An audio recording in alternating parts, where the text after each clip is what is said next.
One of the primary functions of the National Peace Committee, headed by a former head of state, retired General Abdulsalami Abubakar, is to support and uphold the conduct of free, fair, and credible elections in Nigeria. While presented its 106-page report of the 2023 general election titled Nigeria's Pursuit of Electoral Compliance, National Peace Committee 2023 General Election Reports to the public, the committee revealed that it was pressured to ask the Independent National Electoral Commission, INEC, to either halt collation of results or cancel the 2023 presidential election. This was based on the 25% threshold for the FCT. It highlighted trust deficit, low political awareness, and lack of electoral compliance as reasons for low turnout of voters during elections in the country. BKO. So going by the rule of the NPC, are you surprised by this revelation? Does NPC have such powers to call for a delay in the collation of results or cancellation? No, they do not have power, but they can advise. They can advise. We've seen them advise, give advice on national issues in the past. And because these are prominent national leaders who also have international standing. Because you see people like General Abdulsalami, they've been sent abroad to monitor elections. They know what it means to have electoral integrity. They've done it in other countries. They've monitored the elections in other countries. So it's not new to them. Now, given Abdulsalami's standing as a former president and the person who midwifed the democracy that we are enjoying today, he was the one who willingly left office. He chose not to remain there for so long. Others will have been postponing the transition, just to be able to stay in office longer than necessary. Gawan was accused of not even planning to hand over power to civilians, and you saw IBB several times. He will change his mind about handing over, and that actually destroyed his reputation. Especially after the June 12th debacle, there were all kinds of pressures that came at that time. The people who felt that their candidate didn't win the election and the election was not transparent as far as they are concerned. For me, we can't have a perfect election in Nigeria at this time. It's going to take a while. Even in the US, we saw what happened in the year 2000, Florida recount and all that. So even their own elections too are not perfect. So, but there were people who felt that the man who won the election had to be stopped. The issue of 25% in Abuja was brought up. And some of us were arguing that it's illogical to say that a very small part of our country, that if you do not win, if you do not earn 25% there, even if you have it in 35 states, that you are not qualified to be president. We told them that there is no parallel in the world. There's nowhere democracy is being practiced where somebody is required to have 25% in one state. Otherwise, it can't be president. It can't be president. Yeah. That was there. There were also people who piled pressure on the military. A group of deluded young people who have no sense of history to know that the worst civilian regime is actually better than the best military regime. They went to the Ministry of Defense to beg soldiers to take over power. We saw this, we spoke about it. The vice presidential candidate of Labour Party, Baba Ahmed, went as far as granting an interview where he told judges to stay away from inauguration. So all kinds of things happened. But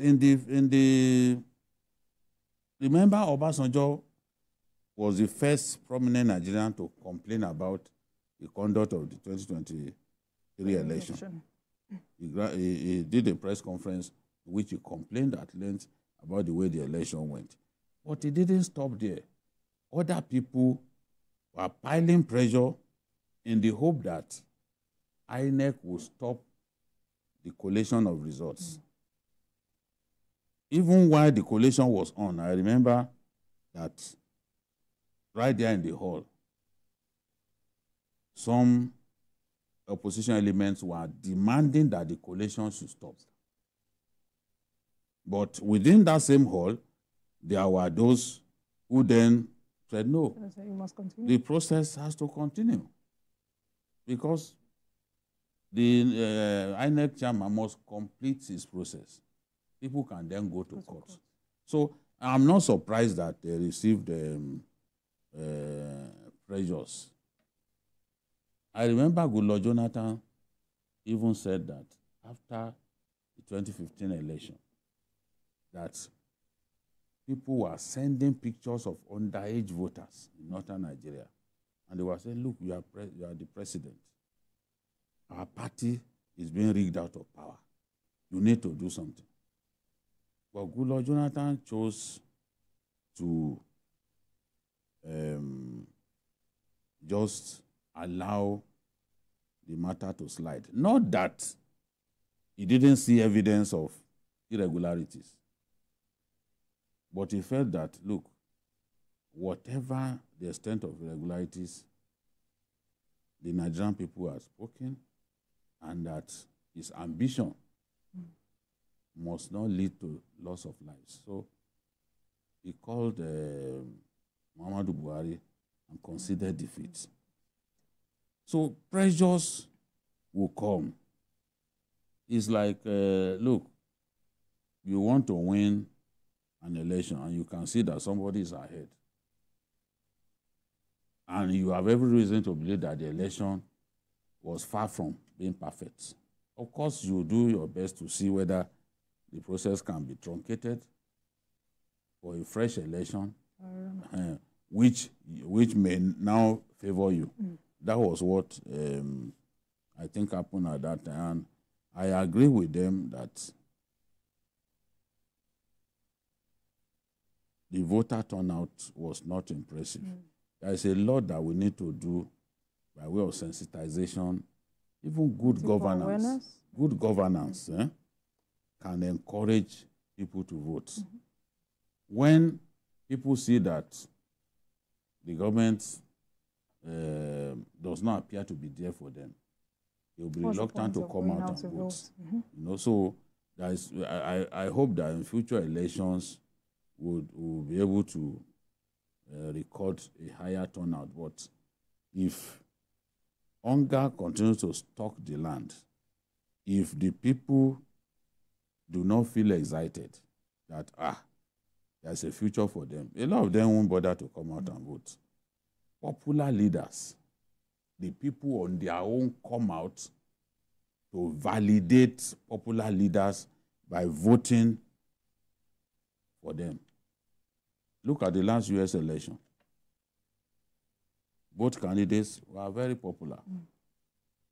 It split the country into two, and the turnout was impressive. So I believe that good governance across the board can also encourage our people to show interest in voting. But even at that, it's very rare in any country to have voter turnout exceed 60%. It's usually very difficult. Okay, so another element addressed by NPC is a significant trust deficit and voter apathy. Biki has talked about the impact of good governance, but INEC continues to say it will continue to do its best. But for you, where does the rest of the responsibility lie? I personally don't condone that. And the fundamental issue raised by the committee is the issue of being pressured by certain individuals or groups. These are elders, statesmen as we are, as they are. I personally would have expected them to give us a clue of some of those or the groups that were pressurizing them to cancel. You called them elders. No, I'm waiting. Listen, let me tell you. Until we continue to deal with bad behavior, people will continue to do what they do. So if they are fundamental, that's why we call them elder statesmen. For goodness sake, the President of the United States of America tried to disrupt the election, the last election. He did everything humanly possible through his speech, his action, and personal intervention to make sure that the process did not do. And what happened? Today, most of his supporters that were identified are languishing in jail. He, as the former president, was put on trial. Okay. So, if you understand what I'm saying, that is what I'm saying. Yeah. That is what I'm saying. So, if that book or whatever that does not contain names or groups, then Nigerians will not take them seriously. That's my personal opinion. We need to know who are those people that put pressure on them. Because putting pressure on is, we are talking of truncating the process truncating that is more like you are asking for a coup, civilian coup, quote and unquote. That is what was. So if it had happened, what would they say? That is number one. Two. But if they gave the advice, INEC is obligated to not adhere to it. No, INEC has the power. But now I'm going. Now let me take it issue by issue. It's talk of based on it highlighted trust deficit, very, very fundamental. If there's a mistrust within the system, then whatever, you cannot put something on nothing and expect it to stand. If people distrust the system, they won't believe in it. That is perfect. We are talking of low political awareness. I don't even want to go there because that is for who are supposed to do that. That is INEC and political parties. That is their own business. Lack of electoral compliance. That is, I underline that. Because I remember vividly that INEC, after the election, came out to hit itself and say, we have done excellently well. And some of us still believe, I still believe personally, that INEC would have done better than it did. And what that brings is that when people believe that their votes don't count, I'm looking at across us, etc. I'm not talking of a particular, not the presidential, not the... Because if you look at the last election, you will see that, unlike in other places, over 80% of those results were disputed. People were in court and still in court. And a presidential election was held, and other regional elections were held in South Africa. Till today, you did not see a single person go to court to challenge those results. You know why? Because it was transparent. Something happened in the United Kingdom. That's debatable. That's the No, wait, let me tell you. I'm coming. An election just happened in the United Kingdom where a sitting party, prime minister, was voted out of office. No single person. There'll be this. These are facts. You can fact check this. They used to go. Let me tell you. Yeah. Let me tell you. Yeah.